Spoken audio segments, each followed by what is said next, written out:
I'm David Robertson, Reset Robot, and I'm an electronic music producer based on the South Coast, and I've been writing electronic music for around 25 years.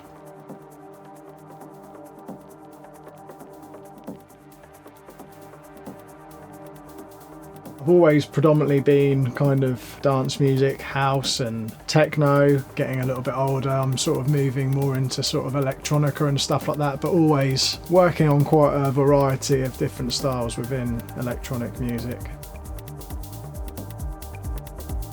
Shortly after leaving school, we started going to a club, the Opera House in Bournemouth. Trance in the main room and drum and bass in the upstairs room, Cocoon. Yeah, that was my kind of where I really sort of knew this is what I want to do, especially that sort of trance and progressive sound. That was like really, really massive for me at that time. That quite quickly turned into me being really interested in how the music was made. And I initially started college and one of my friends was doing music. I went over to the music block with him and we were going to go into one of the rooms and have a mix. I remember walking in and like walking past the control room, studio room, and there was the desk and monitors and they had like Akai samplers, and I went home and just said to my parents that I want to do the music program. So I switched over and then yeah, it kind of all started from there basically. In the past I've worked with labels like Cocoon, Drumcode, Soma, more recently Anjunadeep, and then releasing a lot of music as well on my own label Whistleblower. Having my own label has been really important, you know, having a platform for me to get music out quickly and be in sort of full control over what that is. The DAW I'm using is Reason. I like to sort of use a mixture of in the box software and use all the hardware as well. My favourite one would be still the MS-2000. I always mention it and I don't know what it is. It's sort of sonically it sits somewhere different in the mix. You get these kind of like really spacey, kind of dubby echoes, but it's just got a sort of metallic kind of sound to it. Moog Matriarch, Moog Sub 37, the Moog stuff has got a certain character to it. I would say that both of those sound quite similar, but they do have different purposes.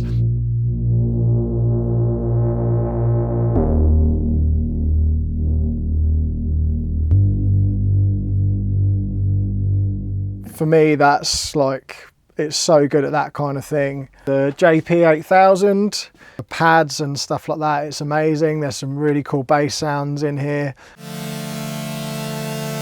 Everything runs into the RME Fireface and the Ferrofish Pulse 16.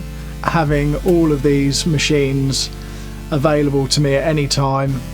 If people come to the studio, they want to send some MIDI to something, it's there, it's on, it's available straight away. And you know, for me in my workflow personally, I don't want to have to like be scrapping around for cables and plugging things in and stuff like that. I'd rather just come into the studio, turn it all on, get something going like that.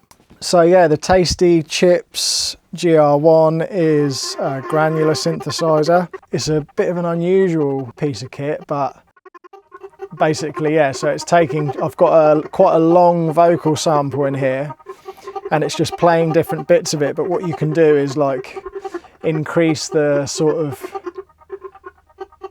density of how often it's playing a piece of that sample, so I can increase that.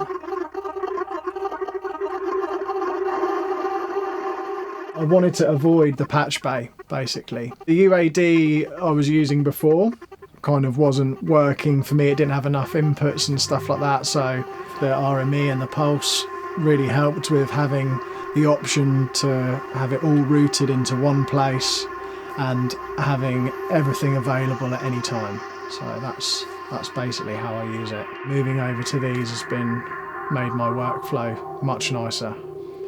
But yeah, just having all of these synths, I think it just adds character to your music and to your tracks.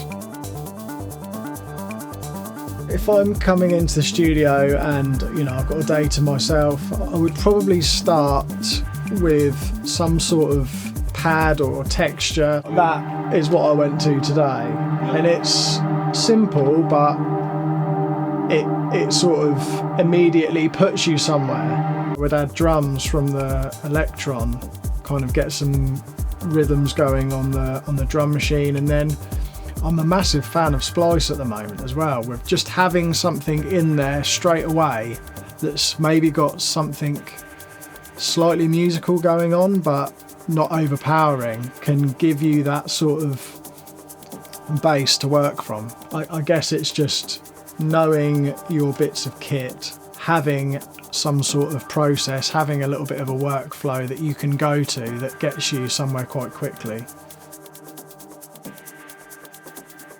I'm working on a lot more music with John Gerd, who I've been releasing with on Anjunadeep, and we are releasing a bunch of new stuff on his Echo Forms label, and yeah, probably continue to be working with Anjuna as well, and yeah, that's the kind of main focus I would say at the moment musically.